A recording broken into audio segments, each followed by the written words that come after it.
James and Michelle Butler, a retired U.S. Navy veteran, and his wife, were tragically murdered while traveling the country in their trailer.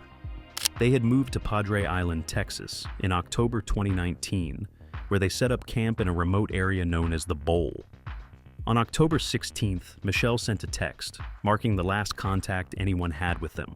By October 23rd, their family filed a missing persons report, and a search revealed their bodies buried near their campsite. Further investigation led to a security camera photo of a couple driving the Butlers' truck and trailer crossing into Mexico. The fugitives, Adam Curtis Williams and Amanda Louise Nover, were located in an RV park in Mexico after attempting to sell the trailer. The U.S. Marshals swiftly apprehended them, and they were returned to the U.S., where Adam was transported to Kleberg County under heavy guard. His capture was hailed as a significant breakthrough in the case. Adam was processed into the Kleberg County Jail around 4 a.m. on November 7th, and despite the early hour, the media were there to question him. There's supposed to be a finger in between it. There's no finger anywhere in there. Skin's so messed up from sleeping in handcuffs for 2 days. It's super tight. Can you stick your finger in between there, bro? It's at the bottom. You have to say it.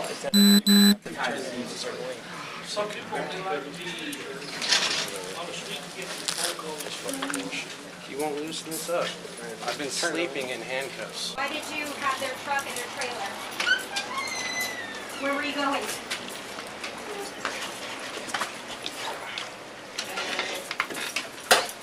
Did you know them at all? Why did you go to Mexico? Where were you headed? Want to put your arms up for me? No. Thought there was more room. This is as up as they go. I don't think I have. Appreciate it. Tell them to put him in the window. Adam Williams, a 33-year-old career criminal, refused to talk during questioning, but reacted when Texas Ranger Edward Groves mentioned capital murder.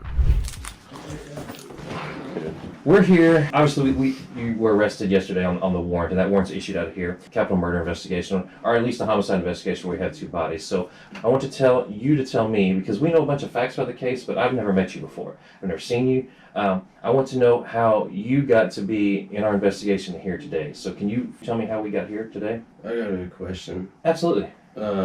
Capital, that means death penalty, right? Well, so capital punishment is the death penalty. The case, we call it capital murder because in our Texas Code of Criminal Procedure and in our penal code, the way you make it to capital is a whole list of stuff. Because 2 people were killed in the same criminal incident, we believe they're killed in the same criminal event, then that would make it capital. Also because we think a robbery occurred at the time of the murder, that would make it capital. You're not being charged with that. You're charged with theft right now. But that's what the investigation is at this point. Obviously we have a homicide that occurred and we're solving that, and that's what I actually want to talk about. But right now you're being charged with theft, and I need to know how you relate in the overall scheme of what happened. I'm not going to say anything without a lawyer. I need to talk to a lawyer. Okay. Do you have a lawyer that you already hired? No. Okay, so we'll have one appointed to you. The court system will appoint you one when we magistrate you this morning. I know you've got a couple of warrants and there's a couple of other things going on in your criminal history, and you've been to prison, so you're probably going back to prison. And I just want you to make some good decisions in your life when you talk to your attorney, because the next time we talk is going to be post-indictment, and your attorney's going to be here and he's going to be representing us. And in that time, I want you to think about it. You're going to have to walk the yard in a prison somewhere. I've considered all the options that's probably going to happen, and I just, for your sake, I want that to be one of your things you consider, because you understand what's going to have to be when you have to walk the yard again. So, how you approach this is probably going to affect Amanda's time in prison as well. So you need to think about that. All right. I appreciate you coming over here. We're going to get you head back over there. Is there anything you need other than magistration attorney? We're going to get you all that. Is there anything that you're not getting there? Are you on any kind of medication? Yeah, no, I haven't been given any medications yet. Do you need medication? Yeah. What do you take medication for?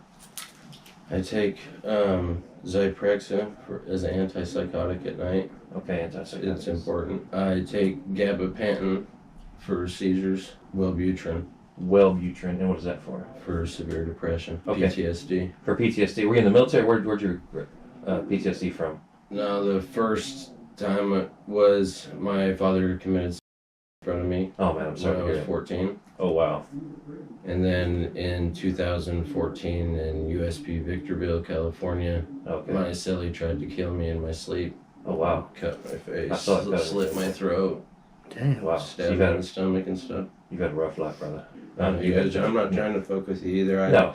But I gotta have a lawyer. Absolutely, absolutely. No, You guys that's involved your right. too, you know. Absolutely. And the next time we talk, your lawyer will have discussed it with you, and we'll have an interview. Do you have any questions of me before we end this? All right, man. Appreciate your time. Let me see these guys are ready. I don't know if we said it for the camera, but this is Investigator David Fadias of the Sheriff's Department, just in case. Are you affiliated with any gang members, any crime group? Do we need to separate you from anybody else back there? No, I'm a dropout. A dropout from who? I was like starting to be with the California brand in Victorville, So the Aryan Brotherhood in California. Mhm. Okay. but Are you gonna have problems? I'm not concerned about your history. Are you gonna have problems back here? I don't want you to get into a cell that's gonna cause problems. We have more violence in our jail.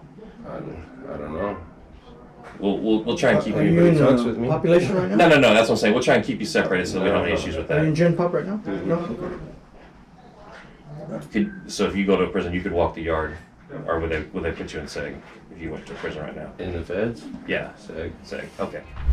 Unlike Adam, Amanda Nover cooperated with investigators without a lawyer. In a 2.5-hour interview with Texas Ranger Edward Groves, she revealed details about the Butlers' murder and shared that she met Adam Williams in February that year in Logan, Utah. So Amanda, you were here on a theft warrant. Yes. And you know that you were actually arrested in Mexico, Yes. got here, and we picked you up in the airplane. We're here now. But the theft warrant is based on a large investigation we're doing that involves the homicide, the murder of 2 people. You're not being charged with that, not being accused of that, but your information on the crime you're accused of is relating to it. What's your husband's name? Adam Williams. Adam's also in custody, and you know that. You are arrested together. We need some history on you and Adam and your relationship, so can you start with when you first met him, and then we'll work our way forward. And I may have to stop in and out to get clarification. Is that okay with you? Yes. Okay, tell me about that. I first met Adam actually through Facebook. Okay. At Facebook and POF for a long while, and then a friend of mine actually knew who he was and said, oh, I think he's a good dude, and so I talked to him, and like the first message that I sent to Adam, like he was persistent, and he's like, well, I want to meet you. And so the very first day of us even talking, he ended up coming to my house in Smithfield. For some reason, you just give in, and I didn't even know him, and I had a couple of friends at the house though, and so I felt comfortable, and he came over and I met him. He's very suave, I guess. He's very charismatic. He actually came over with his cousin, and I made him dinner and everything, and we hung out, and he went home. At the time, you're still married to your ex-husband, Yes. but y'all separated this Yes. time. So about what time was that? What roughly? Around the end of February. You started forming a relationship. Yes. Okay. When we met, he had this rule that he could see and date as much time in prison as he did, How long was he in prison round about 10 years for selling marijuana. for selling marijuana? Okay. Hmm. Not the greatest in the beginning, because he actually had another girlfriend when we met, and she knew about me and I knew about her and everything like that. And it wasn't until a few months after him and I had been seeing each other that he decided that he wanted to be with just me, and he made that decision. That was his choice to not see any other women or sleep with any other women or anything like that, and came fully devoted to me move in with him. And I didn't want to, because I had my house, I had my space, I had my daughter and my safe place, and that was extremely important to me, because all through our dating time, Adam, even though I don't know if he was allowed to drink or not, but he would get drunk and he would black out, and when he'd black out he'd get violent. Completely different, but when he sobered up, he'd be back to himself and he wouldn't remember what happened.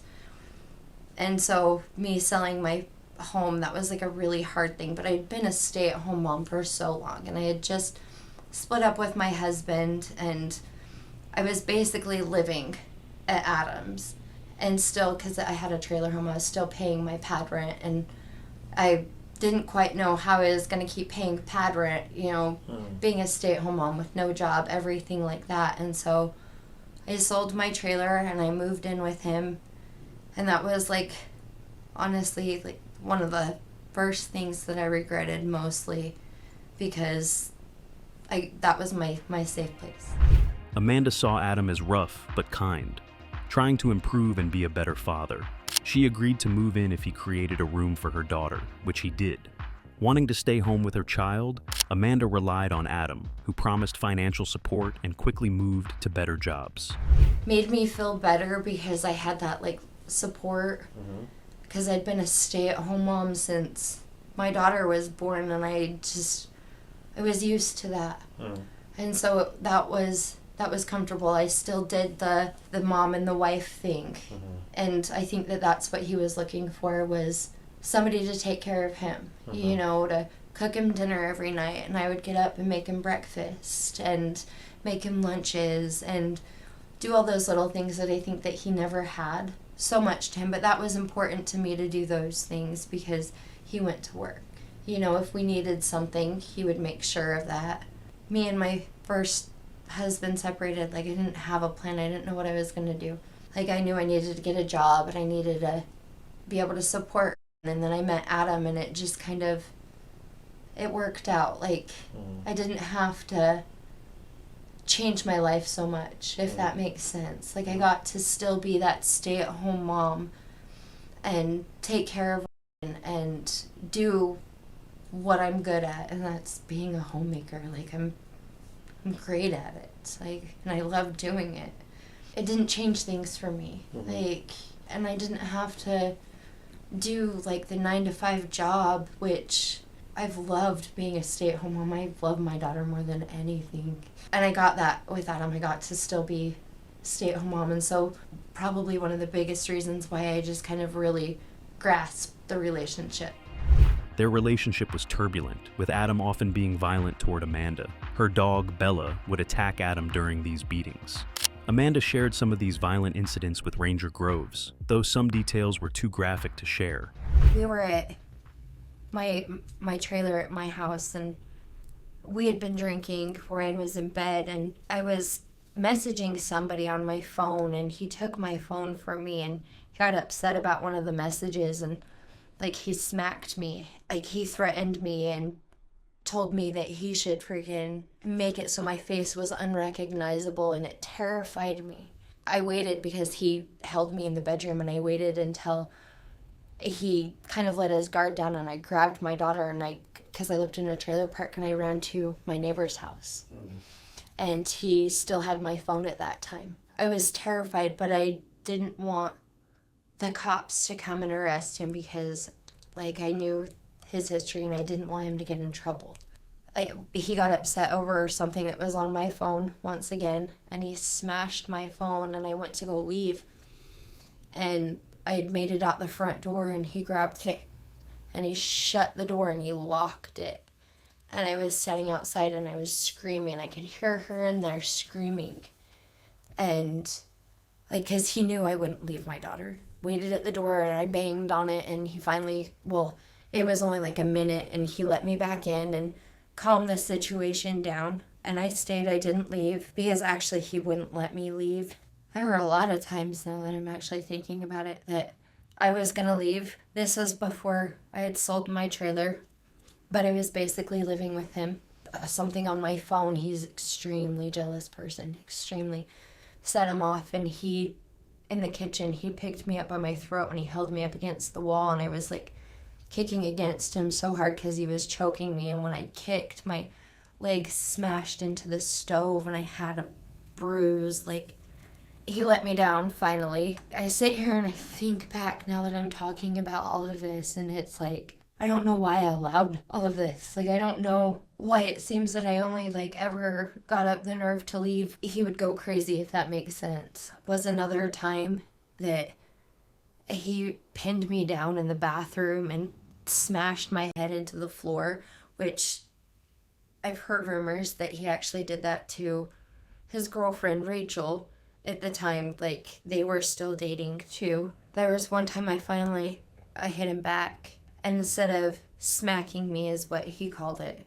He lost it, and actually that night he punched me like a whole bunch of times, like in my legs and like my stomach, not in my chest or my face or anything like that. And that was once. Another time, I don't know what I did to set him off, pinned me in the bedroom up against the dresser in the bed, and like he choked me and he kept smacking me. I had bruises everywhere, like I could barely move the next day. I was so bruised up. I'm done, like that's the last time, but that wasn't the last time. While the Butlers enjoyed a carefree adventure, Adam and Amanda were troubled, broke, and running out of options. They went on the run just 2 days after their marriage 6 weeks earlier. Did you know when they became warrants, or did he know that when he was wanted? In regards to most recent assaults, when the officers came and tased him and he fought back, because the day we got married, we didn't do a wedding or anything. We had a few friends over to the house. We just signed our marriage certificate. Had a person that, what are they called, that can legalize the marriage or whatever. He was there. When Adam went to go turn the marriage certificate in and take the gentleman back that was the wedding officiant or whatever, the police showed up and said they had a warrant for his arrest. Literally, as he's coming back, he sees that there's cops outside the house, and he turns around. And we got married on August 29th, and that's when the officers came. That assault, they had tacked on a new assault, and that's what they were there to pick him up on. And that was a first-degree assault, and not 100% sure, like, what the backing was for it, you know. But they obviously had plenty of backing on that, because he got an assault on a police officer, an assault by a prisoner, possession of alcohol by an interdicted person, because on his last set of charges, his DUI, he was told that he couldn't drink. He got an intoxication charge. I think that there was just a plain assault, and I think the just plain assault was supposed to be an assault on me. Okay. But I don't know fully, like, what the whole backing of. Realizing the authorities were closing in, Adam chose to go on the run with Amanda instead of returning to prison. They traded Amanda's van for a truck and trailer, heading to Spokane to stay with Adam's uncle. After an argument, the uncle asked them to leave, and with money running low, they decided to head to Texas for work on an oil rig. You'll leave the one spot, you're in Spokane, you decide to come to Texas. Where do you come in Texas? I was Googling where free camping was, because we had the camp trailer and that's what we'd been living in, and Padre Island was a place where you could stay for 2 weeks. And I read that there was like an RV like hookup where you could fill up water and where you could dump, and it was right on the beach. And I'm originally from California, and it'd been so long since I'd seen the ocean. Like, I had missed it, and I just wanted to see the ocean again. Did y'all come all the way from Spokane, Washington to the island? Yes. Wow, okay. After 2 weeks on Padre Island, Adam and Amanda were told to leave as their free camping period had ended. With their truck breaking down and tensions rising, Amanda tried to escape her situation by taking a walk with her daughter. During that trek from where we were all the way up, somebody stopped and asked if everything was okay, and I asked them if they would take me to the nearest women's shelter. And they Googled it, and they said it was like 30 minutes away, and that they couldn't because they didn't have enough time to take and I there, and then for them to get back. Like, I think they were on their break or something. I was mad. I was really mad because it took a lot of guts in my eyes for me to actually ask somebody to take me, because I feel if that person would have, I would have finally gotten away. Like, does that make sense? Mm-hmm. But they didn't. He gave me $20, and I took the pier and I got her something to eat. And I sat there, and a storm was coming in, and I didn't have a coat. or anything like that, and I didn't know what to do. Like, I didn't want to ask somebody else.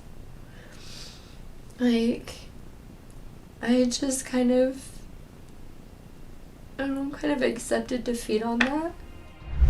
As Adam and Amanda plotted their next move, James and Michelle arrived on Padre Island, unknowingly crossing paths with Adam. Despite being a felon, Adam obtained a gun. Amanda initially denied knowing about it, but later confessed they bought it at a gun show in Corpus Christi. Said he was going to buy a gun. What did he tell you? What was the gun for? Because if he got stopped by the cops, he didn't want to be arrested. He said that he'd never go back to prison. And so his plan was to shoot it out. And I was terrified because all I could think of was, what about Ryan and I?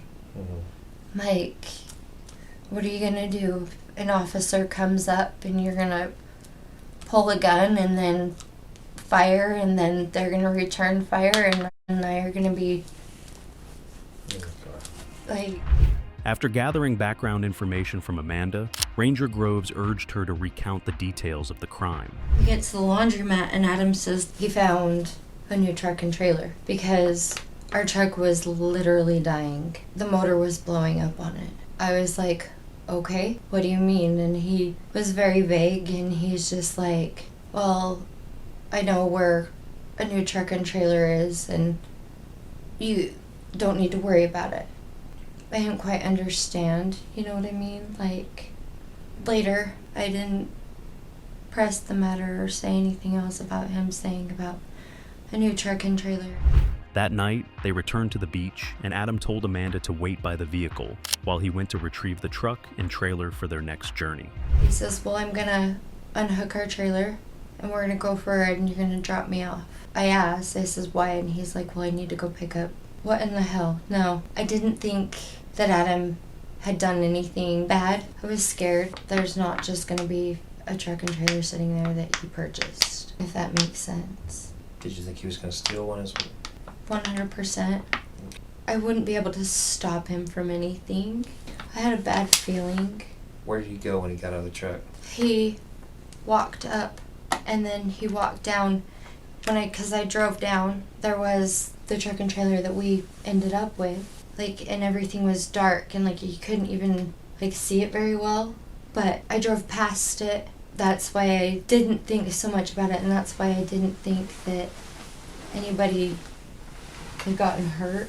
Does that make sense? Like, it was like 8 o'clock, 9 o'clock or something. I don't know. That's my assumption, is that it was around that time.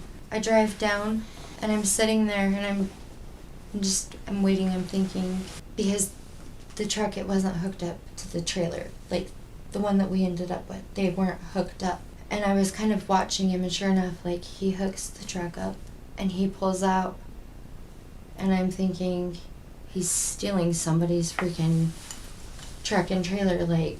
So I sat there and I followed him. When you took him to go down there, did he have the gun with him to go get the truck and trailer? I don't know. No. That's fine. From the time you dropped him off until the time you saw him hook up the trailer, how much time was it? Not long. Like 15, 20 minutes. They returned to the laundromat, with Amanda driving the truck and Adam the butler's rig. Amanda noticed Adam was in a better mood, urging her to be positive as their situation had improved. At the laundromat, Adam and Amanda emptied the butler's trailer, discarded their belongings, and abandoned their truck and trailer. Actually, and he's like, come on, like, this trailer's nice. We won't have to live in that little thing anymore. And it was so nice. When was the first time you got in the new trailer? At the laundromat? Yes. Did you notice blood or? No. Nothing? Nothing like that. The only thing that I thought, the bedroom, like all of the bedding was completely gone. There was a cat in there because the trailer had been moved without things being put in places. It was a mess in there. The remaining cat ran off, and Amanda still hadn't explained what happened to the Butlers, which caught Ranger Groves' attention. After a cigarette break, Amanda provided more disturbing details about what happened on the beach, leading to Adam stealing the Butlers' truck and trailer. I think your story is very accurate, but I think you're leaving out something, a few little parts in there. I don't want you to leave out parts because, one, you think we're going to think poorly of you, or because you don't want to get in trouble. Because the only way this works is if you tell me 100% of the truth. Chance that we can take one more break? Let's take another break. One more smoke? Absolutely. So, when I dropped him off to pick up the truck and trailer, he said he had found, and everything was dark. I did drive down, and I came back, and I parked. Like, I know that he removed some things from the trailer, I don't know what. Thinking, like, the bedding. Honestly, truthfully, I didn't ever see anything, and that's, like, I swear on my daughter's life. Okay, so how far away are you parked? The trailer is right here, and then the other truck is right here, and then I'm parked down. So he's not trying to hide from you what he's doing? I don't think so, no. So you said he removed something from the trailer? Yes. When you say remove something, is he carrying a box? Is he dragging something? Does he have something over his shoulder? Honestly, it looked like he was dragging something. It was, like, that's why I'm thinking, like, the bedding and everything, because it was bigger. Was it heavy? When I look back now, yeah. What's he dragging? I think he was dragging one of them. Whatever he's dragging out, and then where does he go?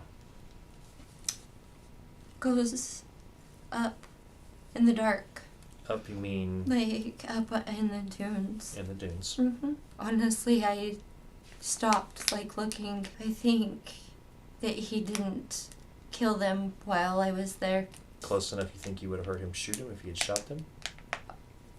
Yeah. Okay. Because, I mean, that it's loud. Okay. Like, because when we got the gun, he fired off one round to make sure, like, that it worked, and it was so loud. Looking back on it, that's what you think he was doing, is taking a body out of the trailer. How long was he gone from the time he dragged it up, you said, into the dunes? Mm-hmm. So how long was he gone from the time he dragged it up into the dunes until you saw him again? Was he gone long enough that he just walked up there and walked back? Or was he gone for a while and then he came back? It had to have been a while. Did he make multiple trips? Yeah. Similar to the first thing. Okay. Like, I didn't... So he's dragging the second thing. Mm-hmm. He hooks the truck up. Does he make a trip to the dunes? Does he go back and forth another time after he takes it to them? The two whatevers he took. After the two, no. Do you see anything else in his hands? No, not that I can remember, because honestly, like, I didn't... So I want to ask you I about... didn't want to look. Amanda's situation had worsened. She was no longer just with a fugitive. She had become an accomplice to 2 brutal murders. Texas Ranger Groves now sought to understand what happened afterward. So, I understand you're scared of him, but there is some sort of conversation because he is now up the ante on what y'all are doing wrong. So tell me. He doesn't really say much. But you ask him about it. And he says that he did what he had to do to get us a new truck. I don't know what to do. Like, I don't know what to do. I don't know what to say. We go somewhere else, still in Texas. Okay. I don't know where. Honestly, like, I was never in charge of, like, where we went. After Adam and Amanda's arrest, investigators found the pistol used to kill the Butlers and bloodstains matching Michelle Butler. Adam pled guilty to capital murder and other charges in November 2021, receiving a life sentence without parole. The sheriff immediately requested Adam's transfer to a high-security prison due to concerns about his behavior. Amanda pled guilty to 2 counts of first-degree murder and other charges, receiving a 20-year sentence, due to her lack of a criminal history and not being the trigger person. Thanks for watching. Make sure to subscribe to this channel so you never miss an update.